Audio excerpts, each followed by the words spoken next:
¿sí? Como es el último tema, el de proteínas, va a ser, digamos, muy sencillo, pero vamos a aprender básicamente todo lo necesario. Bien, entonces, proteínas, es la tercera biomolécula que vamos a ver. Recuerden que las biomoléculas eran 4, lípidos, glúcidos, proteínas y ácidos nucleicos. Vamos a llegar, como les dije, hasta proteínas. Bien, ¿qué son las proteínas entonces?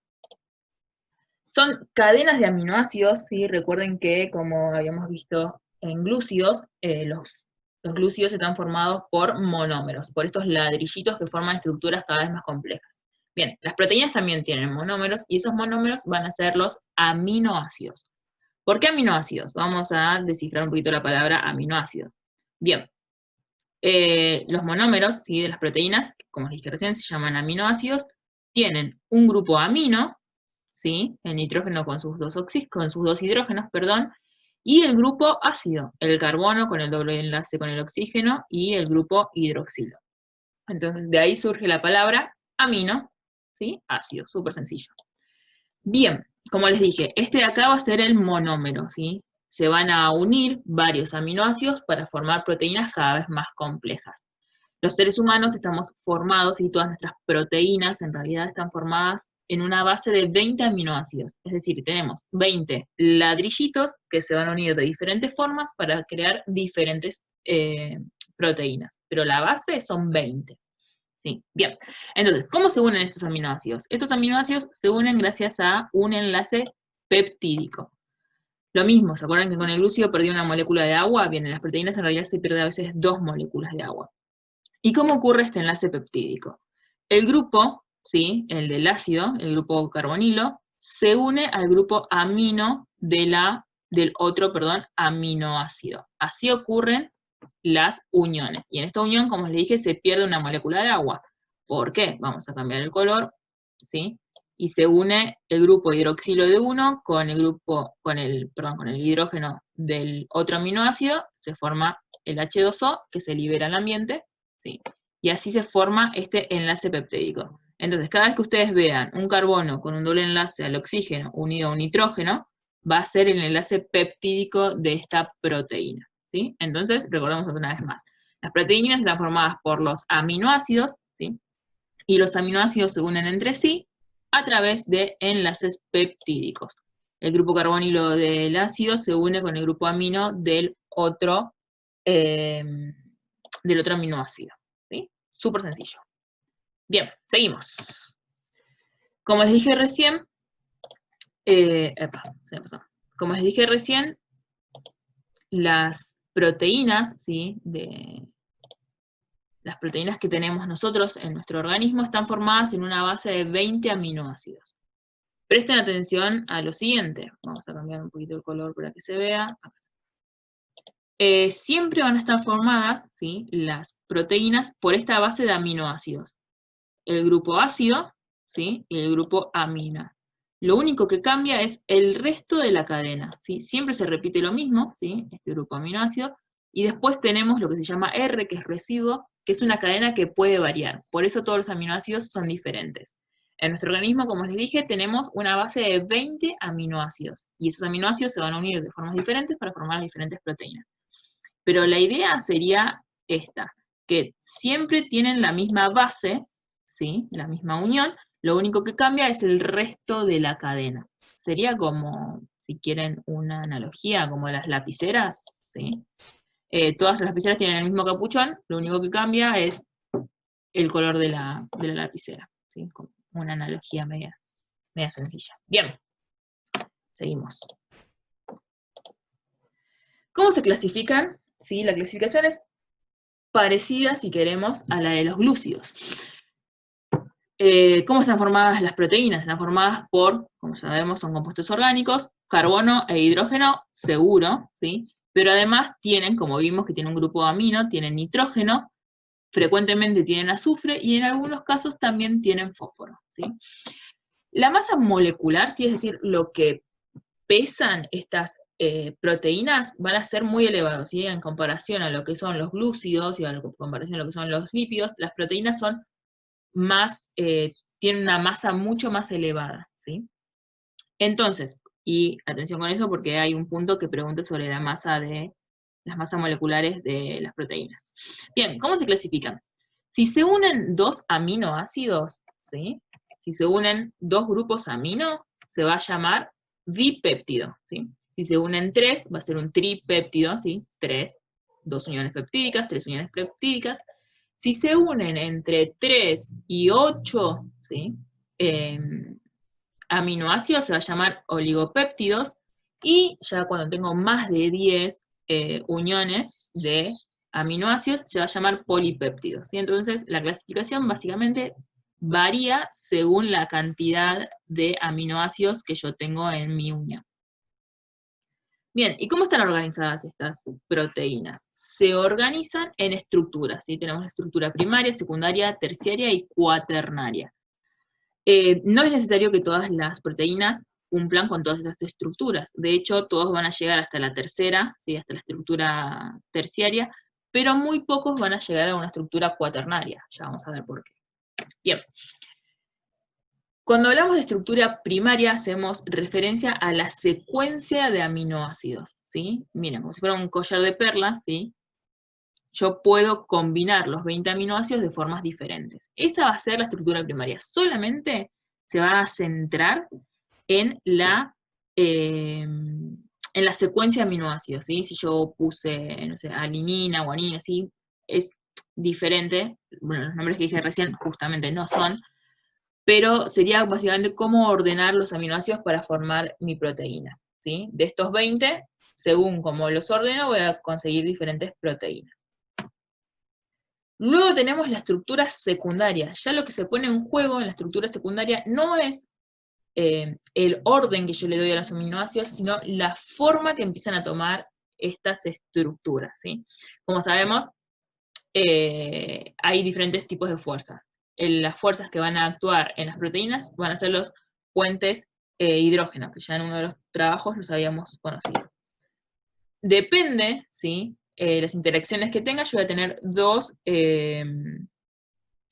tipos de estructuras. Una que se va a llamar lámina plegada beta, ¿sí? Que si fuera como un tipo de zigzag. O si no, en una especie de hélice, como si fuera la estructura del ADN, básicamente. Bueno, serían de esta forma.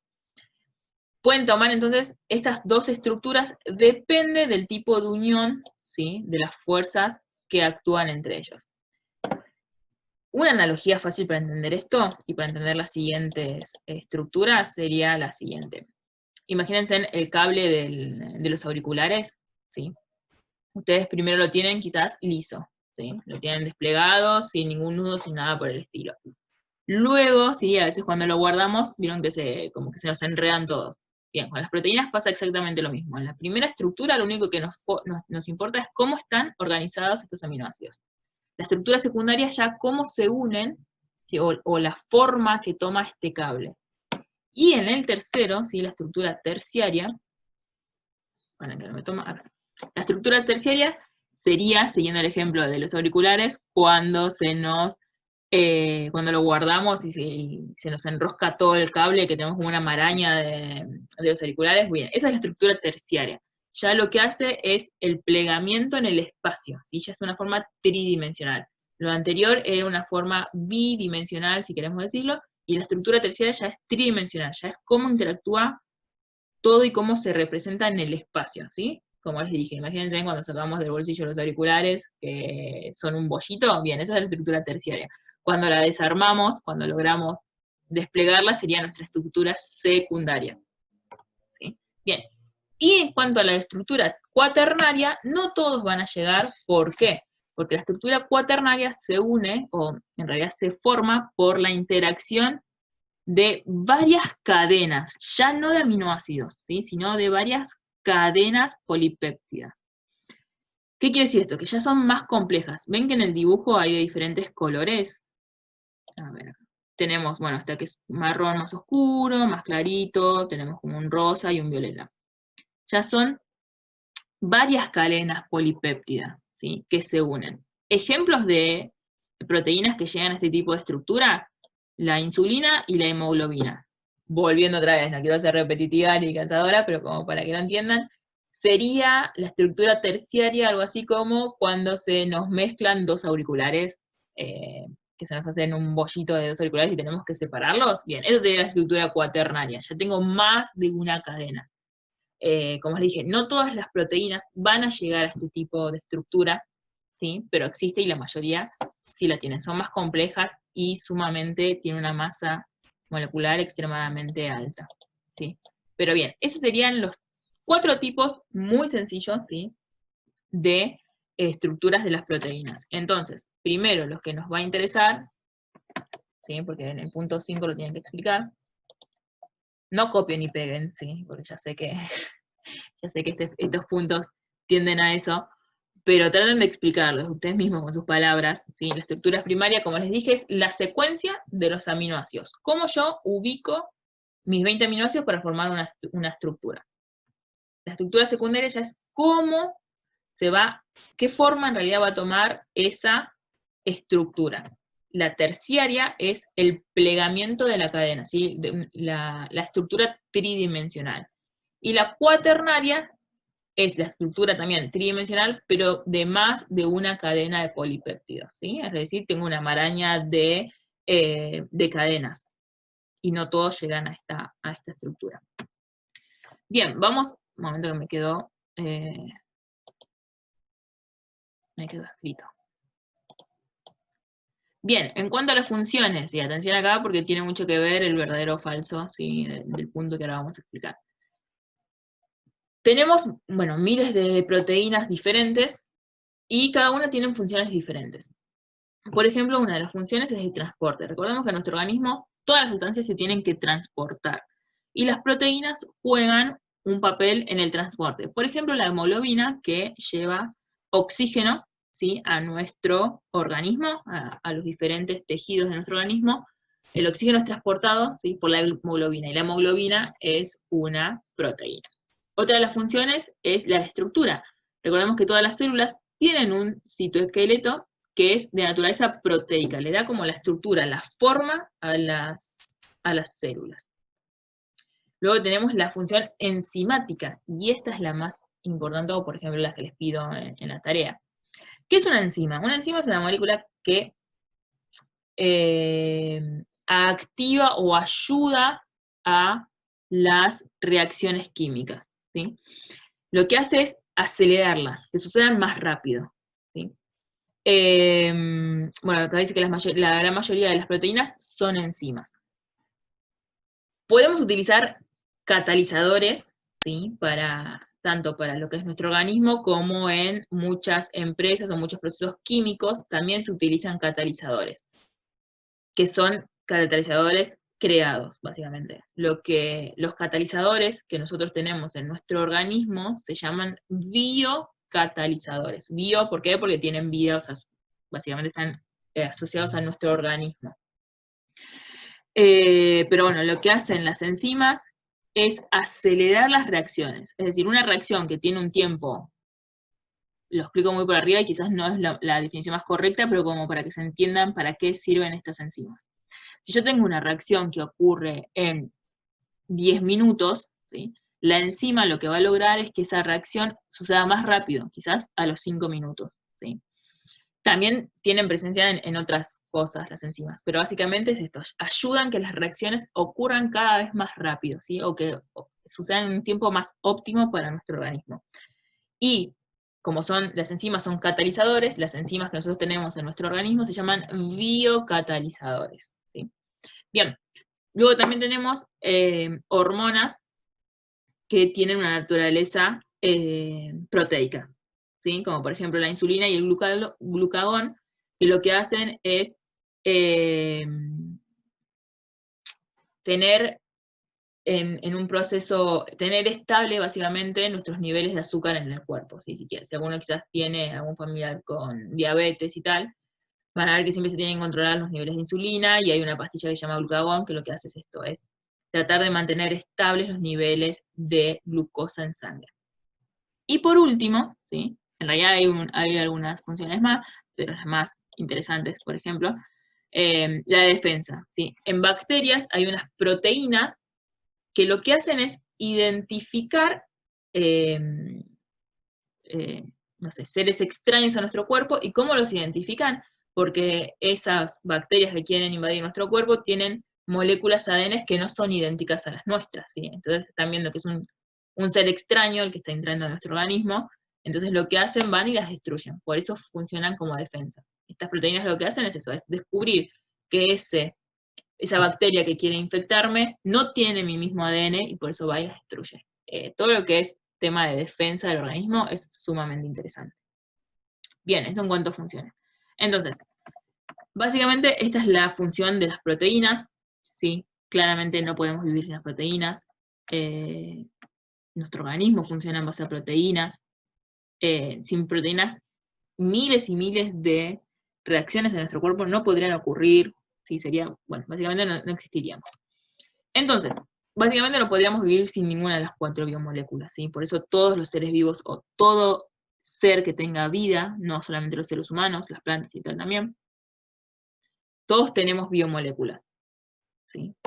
Bien, entonces, punto 4. Tienen que leer estas 4 afirmaciones. Yo se los puse en negrita como para que sepan en dónde tienen que hacer el foco, porque básicamente proteínas no vimos muy a fondo, entonces como para facilitarle la lección y la comprensión, ¿sí? Recuerden que yo también les dejé un texto, sí, teoría, como para que lean y terminen de afianzar estos contenidos. Bien, lo que tienen que hacer es poner verdadero o falso, y básicamente cambiar esta oración para que sea verdadera. ¿Cómo la cambian? Analizando la palabra clave. A, dice, los polipéptidos, ¿sí? Recordamos que poli eran muchos, péptidos eran muchas cadenas de aminoácidos, son cadenas, perdón, los polipéptidos son cadenas de amidas.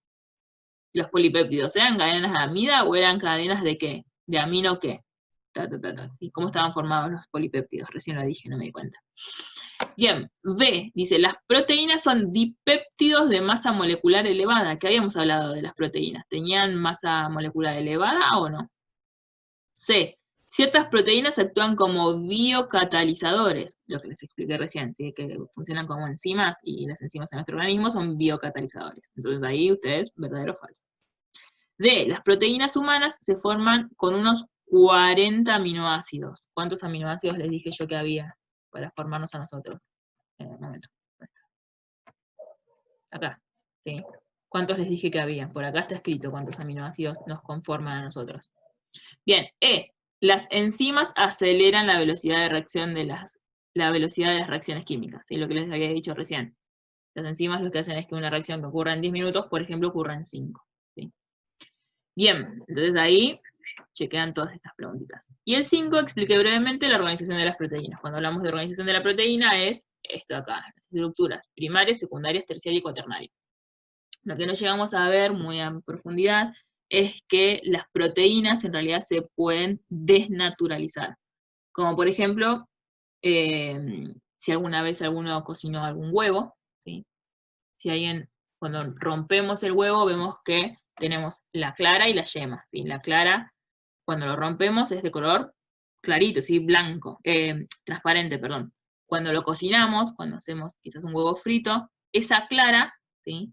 Se desnaturaliza. Lo que hacemos es con el calor desnaturalizar la proteína del huevo, entonces se forma algo de color blanco, ¿sí? Y que tiene otra consistencia. Entonces todas las proteínas se pueden desnaturalizar. Por eso nosotros básicamente tenemos que vivir a una temperatura adecuada. ¿Por qué? Porque el calor es uno de los factores que desnaturaliza proteínas. Por eso nosotros no podríamos vivir a 50 grados. Por eso cuando tenemos fiebre más de 40 es tan riesgoso, porque muchas proteínas de nuestro organismo empiezan a fallar cuando tenemos temperatura elevada, cuando tenemos pH diferentes, y hay un montón de factores que las denaturalizan. Y al desnaturalizarla cambia la forma, cambia muchas cosas, ¿sí? Menos la estructura primaria, que es la estructura primaria es la que no se va nunca a cambiar.